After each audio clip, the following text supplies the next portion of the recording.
Alrighty. Um, man, I'm gonna just be honest with you guys, man. Like I was making a reaction video and it depressed the hell out of me. I just had to go ahead and delete it.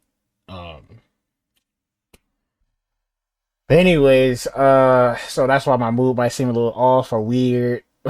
But anyways, this whole channel is for me to learn about the things that are going on in the world and to share these experiences with my descendants. So my children, great grandchildren, and great grandchildren. If you guys haven't evolved into a energy form of consciousness. So, anyways, this is like, what is frostbite? At first, before I clicked the video, I thought this was like a prosthetic hand and just like the illusion of frostbite, but this is actually real. So at least I think it is. So let's get into it. I've only heard about it in like TV shows and movies and stuff and like books, but I've never actually seen it, which to me is crazy. But let's get into it. Okay. Um, Frostbites, based on my research, occur because of exposure to extreme cold. It happened mainly between mountain climbers, but also it happened, for example, very commonly for homeless people who, for some reason, they stay in the cold uncovered, and it happens sometimes even for hikers stranded at high altitude or in cold places without enough coverage. Suddenly, if there is a storm or something. So for me, I had all of the precaution in terms of clothes, so I had the best equipment on me. However, because of the high altitude and the long day and the lack of oxygen and the cold night, I developed this frostbite as the body tried to protect itself with the lack of oxygen. So the blood get a bit pulled off from the extremities of the body. I was lucky that I did not have any issues with my foot, with my fingers or in my feet. I had a big boot and it was protected. It's only my left hand because it seemed as I was stranded, hallucinating at night, I was using it to hold the rope. So actually, my Mm. glove was a bit wet. My right hand only I had this finger, but I had frost nip on those fingers, the other ones. But with time, like I had a black spot here, it disappeared, it fell off in 2 months. Here, there was Oh some wow, issues so with it's my been fingers, months. but now they are completely normal. But this was so severe. And initially, actually, the affected area was a bit below here. Even this hand was here, but then it went away. My face was well protected because although I out of oxygen, my face mask stayed on my face. And as I climb at night, I always use a clear goggles. So I was using them, and it helped to protect my face. I had a head cover, and I had my cover in my down suit. So I did not have any issues with frostbite in any other parts of my body. There is some cases of hallucination with lack of oxygen where people start taking off their clothes. Thank God, I cannot remember exactly what happened at that night. I still have amnesia from that night, but I did not do any of those activities. Man, for him to have amnesia and not to remember anything from that night, that's a traumatic experience.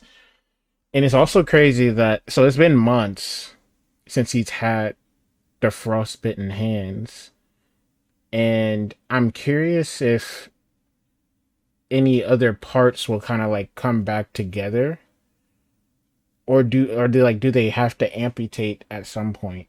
Um, but that looks painful, man. So Doesn't the even look affected real part was almost. only my fingers and my left hand and my right hand. One thing that I feel I'm lucky with that first I did not die in that night, so that was good. Secondly, that the accident happened only in my left hand. I'm a right-handed, so this is my dominant hand. That Oh, means I that's can good. It's continue a most of slight my dominant hand. living activities normally because it's my dominant hand. And also I'm lucky on my left hand that with the thumb, although I have a bit of frostbite here, this will not be operated on as it's gradually falling off as it seems it's a bit superficial here.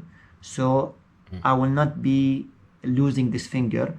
And this is very important because for lots of activities in the hand, you need the thumb. And I'm so lucky that I have it. Yeah, it's a blessing, man. In terms of the other fingers, Mm. also I'm lucky that the frostbite did not develop below where I will be losing all of those joints. Those Damn. joints.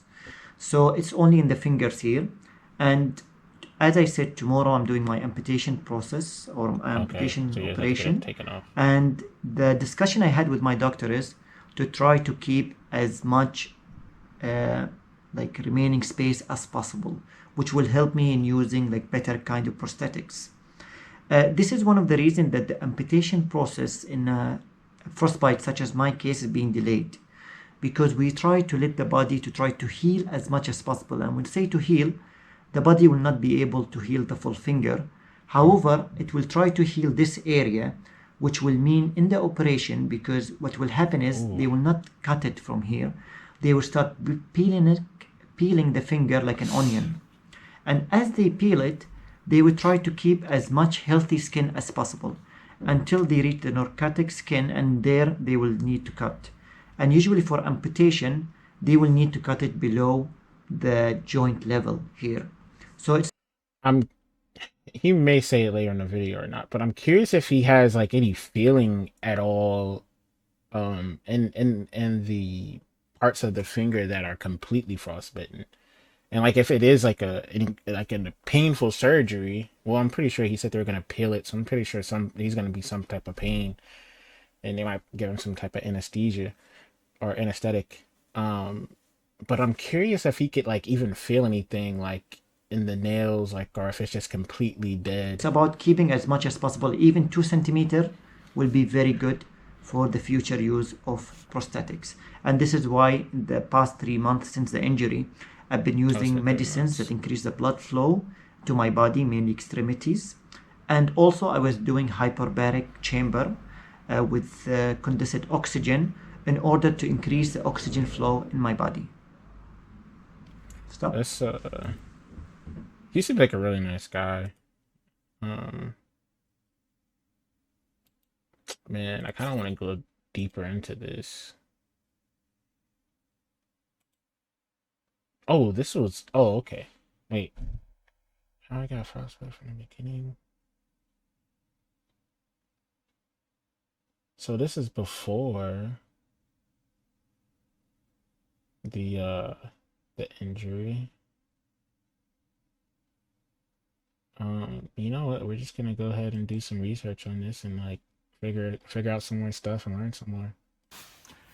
بحاول أجاوب على بعض الأسئلة اللي توصل لي. Oh dang, I can't واحدة من understand. الأسئلة كانت عن التصوير في المناطق في اليوم اللي رحت للأب Okay. عادة داخل هني وخاشة عن البرودة لأن التليفون نفس الشيء البطارية. It's crazy that he doesn't even know he's about to lose his fingers in that video. I wonder if this is where it happened. Man, that's beautiful. This is a view I will probably never see because I do not want frostbite. But that is a beautiful view. It's scary too. I don't want to walk across that.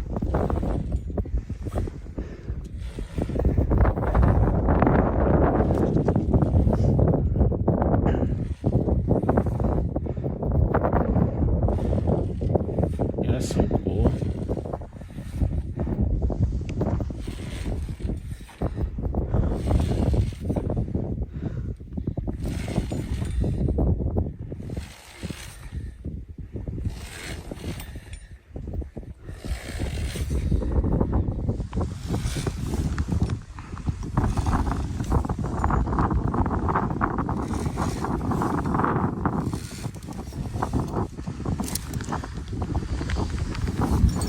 No, it looks like he might have already had the fingers amputated in this video.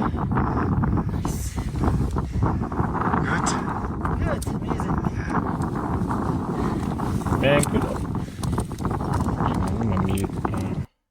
Kudos to this dude, man. Like, even after that traumatic experience, it doesn't stop him from doing, what he enjoys. We're gonna check out this next video, and then we'll go to. I think it might be a little bit more in depth.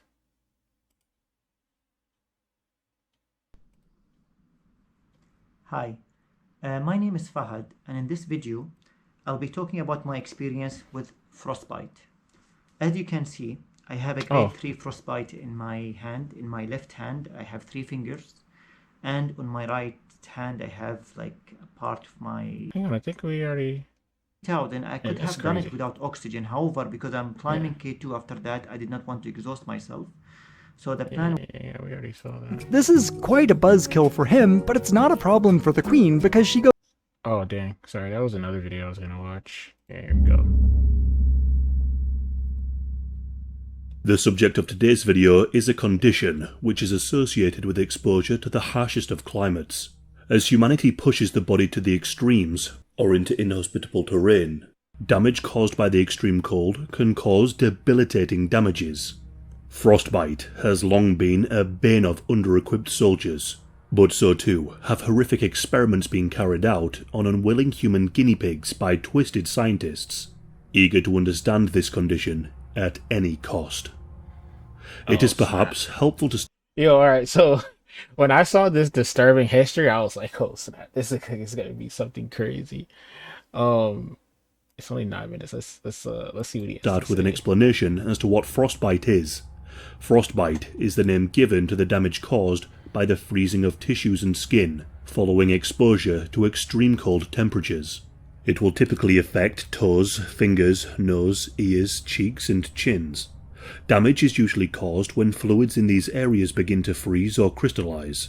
As the temperature drops, the body's response will be vasoconstriction, where blood flow is limited to the extremities in an attempt to maintain the core body temperature.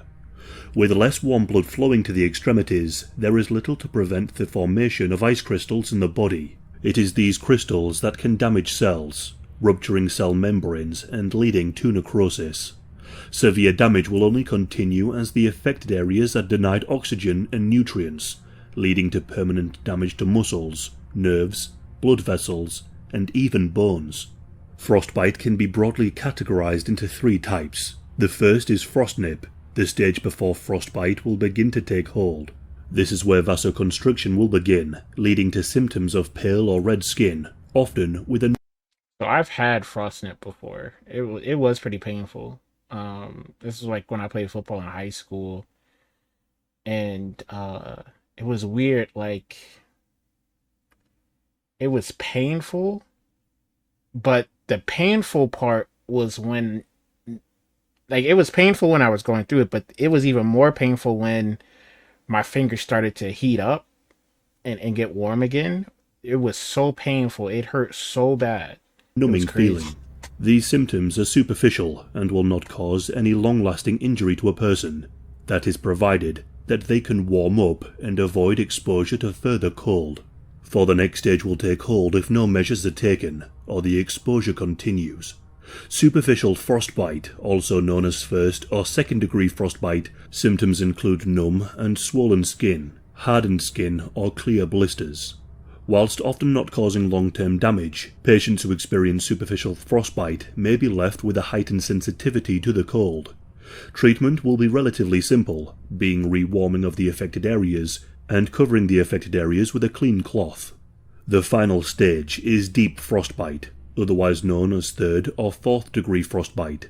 At this stage, the person's skin will begin to discolour into a deep grey. Blood blisters will begin to form underneath the skin. As the subcutaneous tissues begin to freeze, skin will become blackened as frozen tissues die, with the necrotic skin beginning to fall off. At the deep frostbite stage, medical intervention will be required. The damage to the skin can leave the patient prone to secondary infections, meaning antiseptic baths may be required. Medication which helps improve blood. It's crazy how, like, it also the fingers like thin out and shrink. Man, that just has to be Flow so may also be needed. The damaged and decaying skin may need to be surgically removed and cut away. In extreme cases, amputation of severely damaged extremities may be the only option. The condition for frostbite can also lead to other serious conditions that need to be treated alongside. Trench foot and hypothermia can also run alongside frostbite and make matters far worse. One major risk can be the complications from infections and sepsis. One notable example can be seen in the case of Jamie Andrew, a Scottish mountaineer. In 1999, Jamie and his friend Jamie Fisher were caught in a negative 30 Celsius snowstorm. This happened on the Mont Blanc mountains. Fisher would succumb to hypothermia and die, but Jamie Andrew managed to survive, although he was heavily frostbitten. His body went into septic shock brought on by the frostbite. Jamie had 4 of his limbs removed in order to save his life. Following the operation and rehab, Jamie continued mountaineering, running marathons and delivering motivational talks, all whilst raising thousands of pounds for charity. As with many injuries and diseases, prevention is key. Wearing suitable clothing that protects against cold and water can help prevent frostbite. The consumption of alcohol and tobacco too can also increase the risk of frostbite, though largely it is those at risk of exposure to colder climates who are at most risk of frostbite. Immediately, mountain climbers come to mind, but the homeless, those with substance use disorders, and those with mental illness might not immediately come to mind as being at high risk of frostbite. A homeless person might not have proper clothing or be able to change their clothing to avoid the worst of frostbite, and a person with mental illness or substance use disorders are at risk too, either due to damage to the patient's body or due to neglect and a lack of proper assistance for those with mental illness, leading them to be exposed in fugue or vulnerable states. Frostbite has long been a condition that has affected humanity. One of the earliest known examples of frostbite has been found in a 5,000-year-old pre-Columbian mummy discovered in the Andes Mountains. For militaries, frostbite has long been a major cause of injury to soldiers. The life of a marching soldier living in extreme weather conditions and without proper protection. Now, with that mummy or the textbook, I'm curious, like how they treated it back then. Like if they still like knew to amputate and stuff of that nature. Kind of wish you would have a little bit more in depth with that. But I am curious to see like how did people know that like when at what point in human history did we know we had to amputate the limbs? And I'm pretty sure they thought that they would have to do it then, but I'm curious, like, you know, the first case of it happening, you probably, you know, are kind of just like, whatever. Because even like the last guy, like he was still able to move and he wasn't able to move his fingers, but you know, he was able to keep his fingers for 3 months without there being, at least as far as I could tell, that without there being really any issues. And I'm curious if back like years, you know, or hundreds of years ago or whatever, if somebody just went their whole life with frostbite, you know, not their whole life, but whatever point in their life when they had frostbite, like if they went like years with frostbitten hands or toes or whatever. Protective clothing was a recipe for disaster. During Napoleon's ill-fated march on Come to think of it, I would probably think not, because at some point I would think it would start to like rot or something, no? Moscow in 1812, the Russian winter claimed tens of thousands of lives. The few French soldiers who managed to survive retreated, blighted with frostbite. During this time, the symptoms were not widely known, nor treatments well understood. It was not uncommon. So, if I would have just let the video play a little longer, but yeah, like I'm curious, like at what point, and you know what, they're probably common for soldiers to lose fingers, toes, and noses to the condition. For Antarctic explorers looking to reach places never seen before by man, the risk of frostbite was all too real. One of the most famous victims of frostbite is arguably Captain Lawrence Oates of the unsuccessful Terra Nova expedition led by Robert Scott. Oates was beset by frostbite and gangrene, well aware that he would not survive the journey. See, gangrene, that's what I was thinking of. I was like, at some point it has to be to where like there's some type of infection and the reason why you do need to have some type of amputation. Back to the ship. Rather than slow down his comrades, he left the tent to wander the snowy wastes, simply stating, "I am just going outside, and maybe some time." It was not until the First World War that a distinction was made between trenchfoot and frostbite. We do have a separate video on trenchfoot, but for this, the one key distinction between the two is that trenchfoot does not require below freezing temperatures to occur. It would be in the year 1915 that hospitals began to admit injured soldiers differentiating between trench foot and frostbite. During the Second World War, the harsh conditions of the Eastern Front resulted in tens of thousands of frostbite casualties. As many as 15,000 German soldiers had amputations as a result of frostbite, whilst for the Soviets, as many as 7% of the total wounded soldiers were injured due to frostbite. But perhaps the most infamous example of frostbite could be found at Unit 731. This was a Japanese biological and chemical weapons testing and research facility in China. All manner of disturbing experiments were carried out on unwilling Chinese prisoners, prisoners of war, and unknowing local populations. Vivisection on patients and testing of the likes of the bubonic plague were just some of the horrors inflicted. But the facility also sought to understand the dangers and injuries posed to Japanese soldiers in the field, developing new ways to treat injured soldiers. To this end, prisoners were exposed to freezing water to induce frostbite. Much of the experimentation... That is crazy. So they induced frostbite. That's crazy. ...was carried out by Yoshimura Hisato, a psychologist in Unit 731.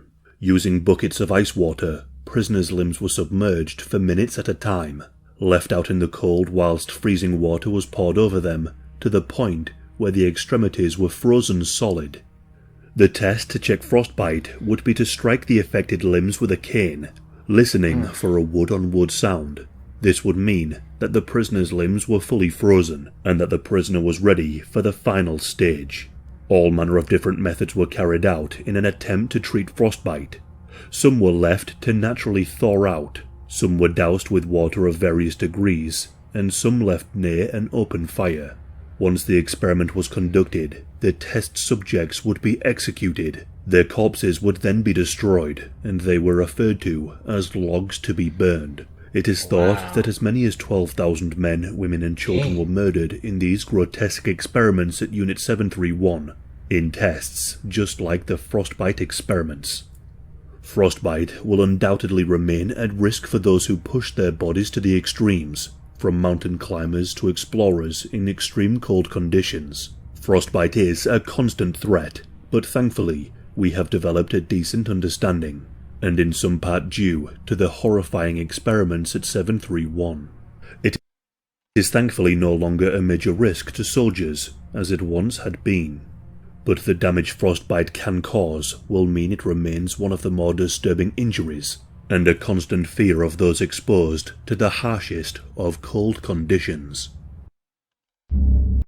That's crazy. Man, hopefully you enjoyed the video and you learned something like I did about frostbite.